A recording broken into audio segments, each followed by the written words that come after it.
Welcome to Passion and Profit. If you're a small business owner or solo entrepreneur, this episode is for you. It would not only help you achieve your business goals, but it will also help you enjoy the process. Let's get started. Set the foundation with all of the dates first. And this step, actually, you will find that you have a lot more to say than you think. Because most people are like, I don't know what to email. I don't know what to say. But when you plot it out like this, you're like, oh, look, I can send an email about that. And I want to send 3 emails about this. And oh, there's this holiday happening. I could talk about that. And you're like, oh, look at that. Like I have multiple emails I can send. Passion and Profit with your host, Dalmith Morales, the podcast for makers and manufacturers. Hi everyone, welcome to another episode. I'm your host Delmith. This podcast is created by Inventora, the all-in-one inventory system for makers and manufacturers. We are so happy to have you here. I told you that we were going to have a second episode with Jessica. She is an expert in email marketing. So today we are going to be talking about how to build an email marketing calendar, which is so important now that we already dive into all the ins and outs of growing your email list. Now it's the time to start doing an email marketing calendar for us to be successful at it. So we know that Jessica is an e-commerce and email marketing strategist, and she also has a lot of experience in the retail world. So she's going to be sharing with us all of the things that she knows about email marketing for us to apply to our businesses. So Jessica, welcome again. We're so happy to have you here. Yeah, happy to be back and keep diving into this email conversation. I love that. So, well, we know that you have a lot of experience and now you are like teaching a lot of people about how can they start an email list and a lot of marketing stuff. And I want to just to start this conversation, like why opening a this kind of topics, like how to build an email marketing calendar. How did you come up with all of this educational information? Yeah, from experience because I had no choice. So, my previous day job, what I was doing right before I started this business, is I worked for a retailer and I started out in their marketing department. They had 13 brick and mortar stores when I started. And, we did a lot of individual local advertising and super old school billboard, print, radio, that kind of thing, because it was so specific to, a 15-mile radius around our store. And then we launched our e-commerce and they put me in charge of that division. And I was the only employee for the first 3 years of that business. And we had some consultants and things, but to say I was overwhelmed is a complete understatement. I was doing the social and the email and uploading all the products and managing the website and updating the graphics and still helping out with some store specific things where there was crossover. So even though it was not my business, it felt like my business, right? Because I was the CEO wearing all the hats.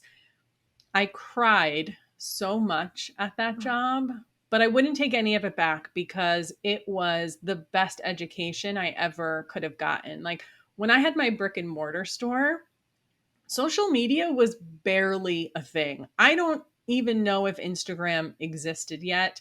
Facebook, like, yeah, people used it, but not the whole like learning and following businesses on Facebook wasn't really a thing. And so it was just different and new, and this is how I really got to learn it. But we were a restricted product that couldn't do paid ads on social media, and email was our bread and butter. So if all else failed, I had to get emails out because that is how we made money.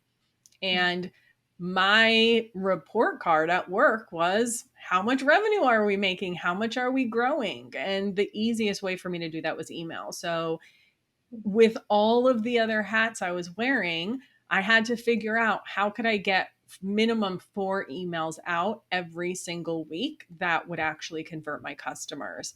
And this was the process that I created. And now I just love to teach it to other people. So, my very long winded answer, but I'm ready to just share the steps.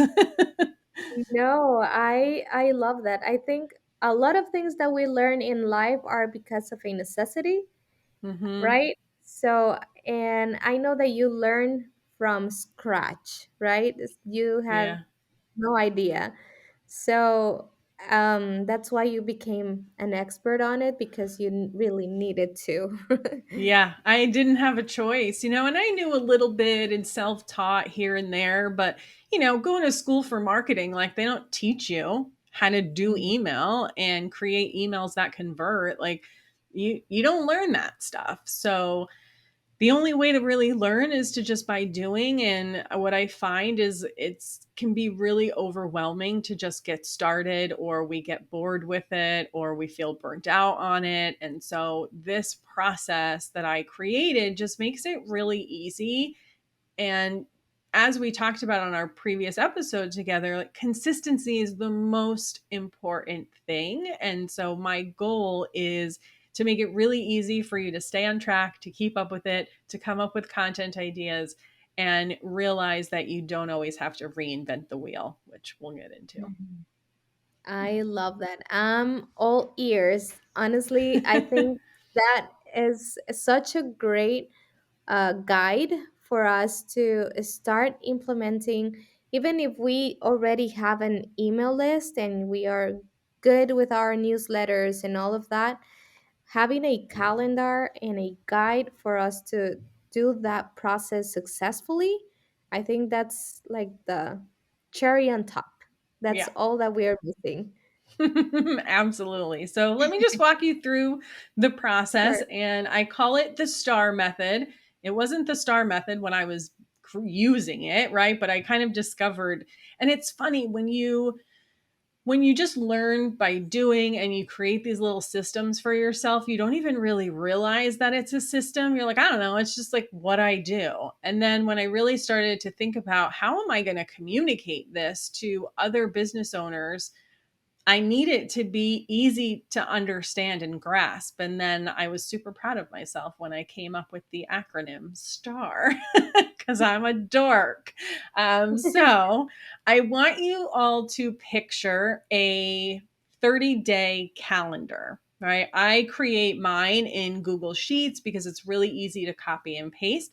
But even if you just picture like a 30-day wall calendar, that's how I start this process. And the first thing that I'm going to do, and it's the S in STAR, is set the foundation with all of my important dates. When are you launching products? When are there holidays that you want to talk about? Do you have any promotions going on? Do you have some of your own personal things that you know you're going to be out of the business for that you need to plan ahead? Like, guys, we all got into our own business to have more time freedom. Let's actually give ourselves some more time freedom. I'm not super good at it yet. I'm a work in progress. So set the foundation with all of the dates first. And this step actually, you will find that you have a lot more to say than you think. Because most people are like, I don't know what to email. I don't know what to say. But when you plot it out like this, you're like, oh, look, I can send an email about that. And I want to send 3 emails about this. And oh, there's this holiday happening. I could talk about that. And you're like, oh, look at that. Like I have multiple emails I can send. So if you do nothing else that I'm about to say, do this thing because it's going to Mhm. help you tremendously. Then we have T and A, which stands for tell a story and connect and add value with helpful content. So we touched on this a little bit in our previous episode, but again, not every email you send has to be about, hey, buy my product. Sometimes it is just adding value and telling stories, whether they're your own stories or your customer stories. And it's a really easy way to add in emails when you don't have a sale or a promotion or something like that to talk about. Like I usually will use this as filler, and we'll get into a few more examples of what that looks like. And then the R stands for resend, repeat, and repurpose.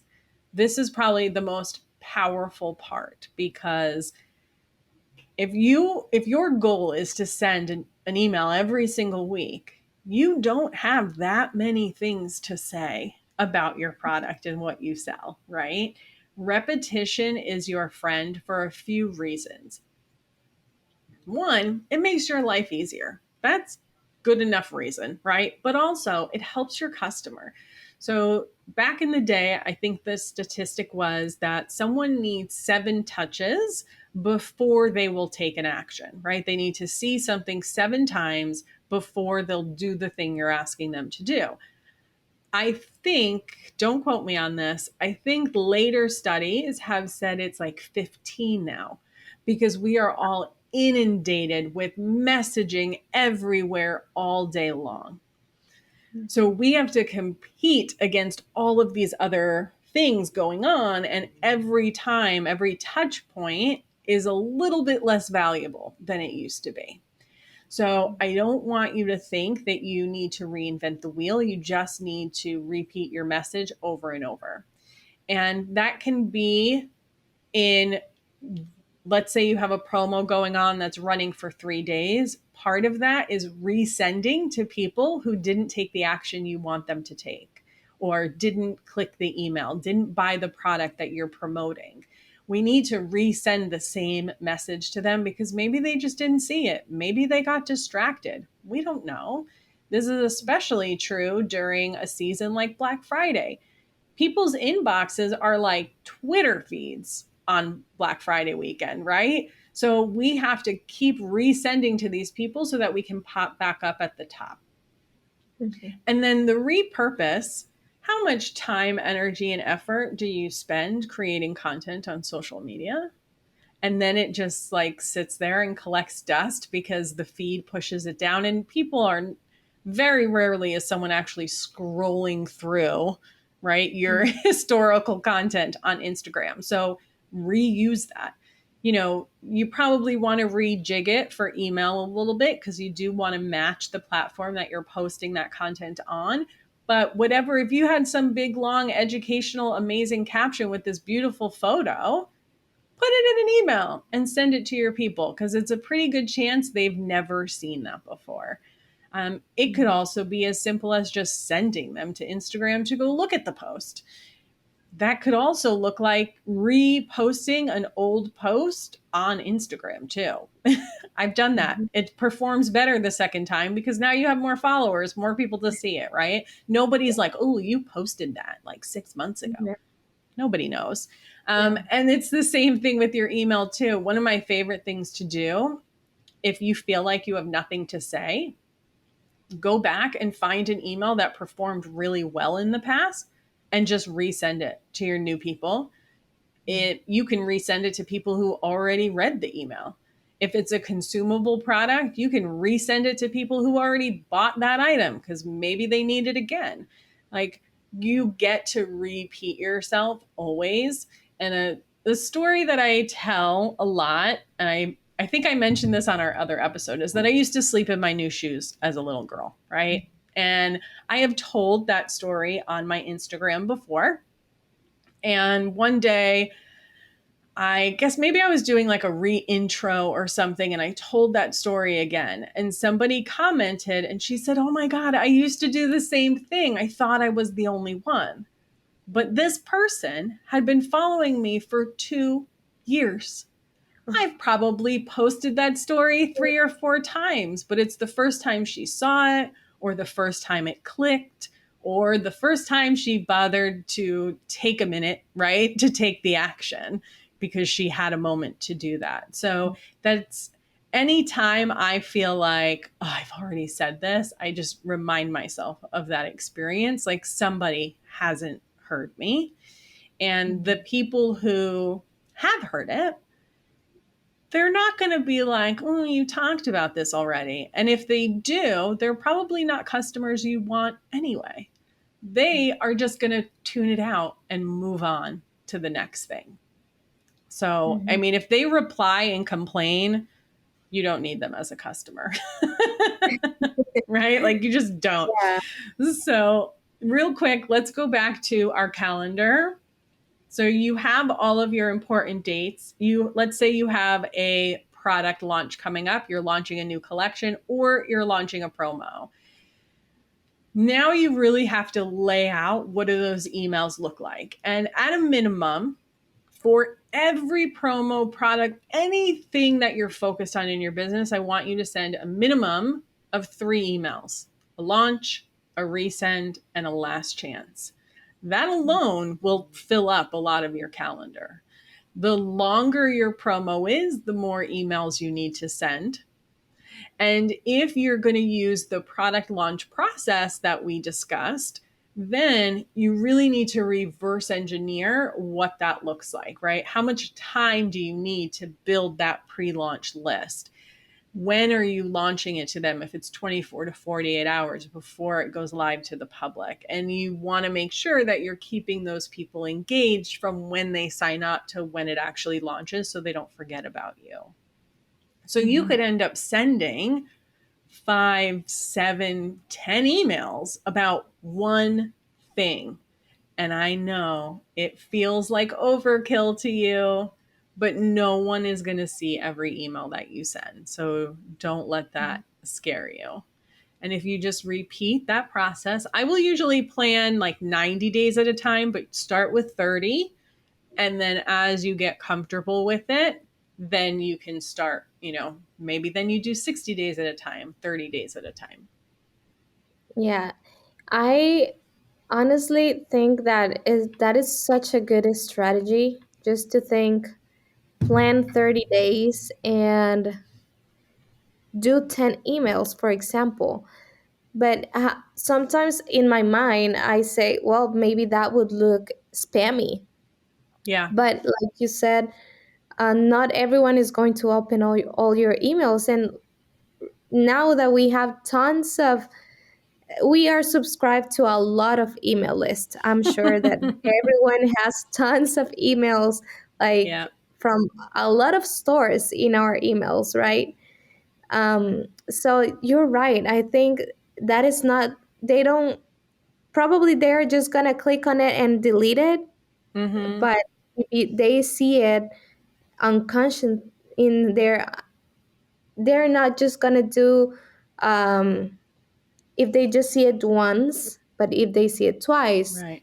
another Mm-hmm. time, and another time, they're just gonna say, oh yeah, I haven't opened this email, let's see what it Yeah. is, Yeah. right? Yeah. And I think that's really good. And but for example, like you said, you can take a lot of topics in with just one thing. But do you have an average of time for us to send those 10 emails, for example? Should we send twice a week, 4 times a Right. week, or what works better? Yeah, I mean, it really does depend. So, on a regular ongoing basis, I say minimum a week up to however many your list will tolerate, right? The more you have to say, the wider your product assortment, the more people you have on your list, the more emails you can send. And you'll know. What I recommend you do is at a minimum start with your once a week and then do that for 8 weeks and then you can start sending 2 a week. Do that for 8 weeks and you'll see, as long as your metrics, the opens and the clicks and everything is staying in those healthy ranges, you can Mhm. keep sending more email, right? Once you start dipping down, then you're like, okay, ooh, maybe I made it a little bit past their threshold. And that's Mhm. okay. And then you can kind of back off. But when you're talking about these big sales and these product launches, it takes a little bit of extra thought and strategy because you don't want every email to just be like, hey, there's this product, buy it, or hey, here's this discount, make sure you use the code. You really want to think about, how would you talk? Let's say someone walks into your brick and mortar and you're trying to sell them this product. What are all the conversations that you would have with them, right? I'll go back to clothing and apparel because that's what I sold. So if I had a woman coming in shopping for jeans, right, we're looking for something that makes her butt look really good because that matters to her. right? She doesn't want the gap at her waist because she's got a big booty and a small waist, right? So we're helping her find that. What are the other outcomes that she's looking for? She wants it to be the right length so that she can wear it with a heel, or maybe she wants them to be shorter so she can wear them with sneakers. She is worried about the price a little bit. So I'm going to talk to her about a little formula we use in the fashion industry called cost per wear. Sure, these jeans are costing you 180, 200 bucks, but you're going to probably wear them 2 or 3 times a week. So when you break that down, not that expensive. And I can take all of those bits and pieces and break it up over multiple emails. Mm. Now, what that looks like for your product is obviously going to depend, but we don't need to tell them everything they need to know in the one email that we send. Less is definitely more here when you're talking about this kind of launch. And something I talk about a lot, just like in the launch process, and I actually have an entire episode on the e-commerce badassery podcast that lays this all out, so you guys can go deeper there. But essentially, the further out from the launch you are, the more cryptic the information that you're going to give, right? So maybe it's sneak peeks. Maybe you're having a little fun with them and saying, like, hey, which color do you think I'm doing this season? Or maybe you're just sharing a mood board with them. Depending upon your brand, maybe you're creating a playlist that goes with your collection. So you can send them to that. So it's real, just like little itty bits and pieces to keep their interest piqued. And then the closer you get, the more specific you get, because now you really want them to qualify themselves as someone who wants the thing that you're selling, so that by the time you launch it and make it available, people are refreshing their inbox. Like, oh my God, I want it. How do I get it? Like, when can I buy it? So that's sort of the process. And I think too, I kind of mentioned is less is more. So, don't try and throw like the whole kitchen sink in there. It just needs to be that little touch point to say, hey, don't forget, but here's a little bit of value for you. Mm. I love that. I think that's so smart. Um, Also, something that came up right now for me, it's like how important it is the design of the email. Because I think that you would need, if you like design or if you want it to look pretty and all of that, it's going to take more of your time. So I just want to know if it's worth it to have beautiful emails all the time. Yeah, such a good question. And like most of my answers, it depends. So Mm, I have seen really beautiful image designed content do really great. And I have seen straight up text based content do really great too. Couple ways to think about this is, one, you really do have to think about your brand, right? If you sell something that's really pretty, if you sell jewelry, if you sell apparel, you may find that pretty designs do better versus maybe skincare, where it's more about how this particular product is going to solve your specific skincare concern, right? You may be able to get that across with text. Ultimately, you need to test it to see what resonates, and it also may depend on the message. When you are, for instance, there's something that I will talk about like quarterly. I like to create an email campaign that's specifically designed to convert people who have never purchased from me before. So they're hanging out on my email list, they're opening, they're clicking, but they haven't taken the plunge yet. I'm going to create a specific campaign for them. It's going to be all text based from the founder. I want them to feel like the founder sat down and wrote an email to them. But if mm, I'm doing a whole new launch on these like beautiful handbags, yeah, I'm going to put some images in there, right? Because I really want to get them excited about it.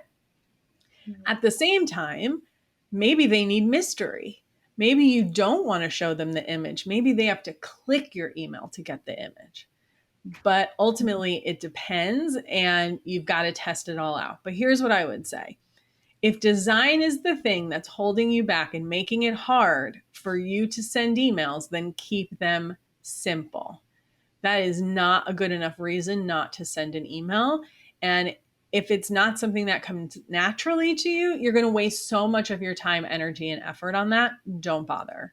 So typically, what I used to do, because I didn't freaking have time, and we only had one graphic designer for the entire retail division, he didn't have time to make me pictures. So I used header image, I used a heading, like a text based heading, and then I dumped some products in that email. And some of those were like my best performing emails ever. And I just kept it really simple, and you can do that too. Awesome. Yes, I think that's a really good thing to have in mind. Also, now I'm seeing that a lot of email marketing platforms are so helpful. They have templates, they have beautiful fonts that you can use.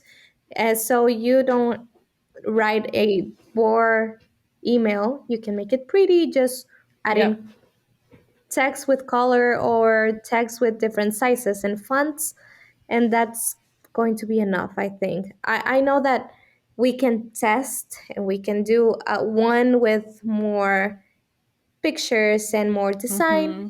but we can also try out simple things, because if you are a small business owner, you're probably doing everything just by yourself.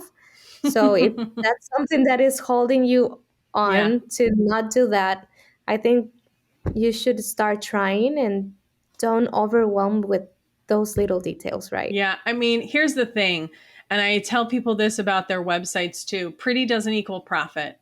There are tons of ugly websites out there that convert like crazy, right? There are tons of ugly emails that get sent that convert like crazy.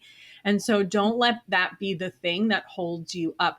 Unless you are a designer selling like your design services, I don't really care what your graphics look like. I just want to know, is your product going to solve my problem? Or is it going to give me the outcome that I'm looking for? So don't let that, don't get hung up on that. And the other thing is, I mean, design always kind of got people caught up, but I think Flowdesk really ruined this for a lot of people. Mhm. um, the Flowdesk email platform with all of their templates and everything that you can create in there, I'll give them credit that that's like the best email builder I've ever used, but it doesn't have the functionality that you need as an e-commerce business. Mm. Please don't use that for your email marketing platform. It's just missing too many features. I'd rather see you use Shopify email because they really upped their game in what it's capable of. But what you can do, and I have done this, is I treat Flowdesk like Canva. You can Mm. create the image in there, and then if you keep the paid account, you can send it to yourself and just save the photo or just take a screenshot of it. I've done that too. Yeah. That's smart. Yes. Now that you mentioned the platforms, which ones are like the best platforms that we can start using? Great question. And there's four that I recommend for e-commerce. When you are just getting started, honestly, and if you asked me this 8 months ago, I probably wouldn't have said this, but just get started with Shopify's internal email. It is an app that you have to add, but you can do your browse, your checkout abandonment, your welcome. You can do all of that. And it has all of your customers' data, which is really amazing. It's not going to be as advanced, and eventually you're going to want to move off of it, but you can send 10,000 emails for free per month. So if you have 1,000 subscribers, you can send them all 10 emails a month and you don't even have to pay. That's amazing. Yeah. Great place to get started. And then the other three are Klaviyo, which is 99% of the time my recommendation, Drip, and OmniSend, but they're all good for different things. Klaviyo is best for really wide product assortments because it's really good at handling different product feeds, and they have a dynamic content feature so you can show and hide different content depending upon the information that you have on your people. and it's super easy to implement on their platform. Then you have Drip. Drip is hands down like the best automation builder. So if you're ready to like geek out on email and get really into the automation and what's possible there, Drip is your platform for that. It is the best. They do also have dynamic content, but it is a little bit limited and it's not as good with product feed. So if you have a really wide product assortment, it's just not as customizable as Klaviyo is. And then we have OmniSend. OmniSend is the closest replica to Klaviyo.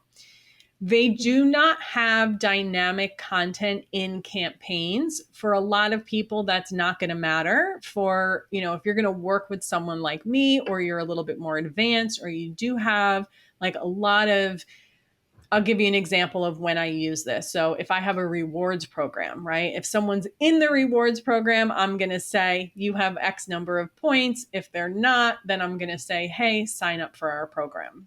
Or if I have a complicated product, maybe I'm going to send them some post-purchase educational content.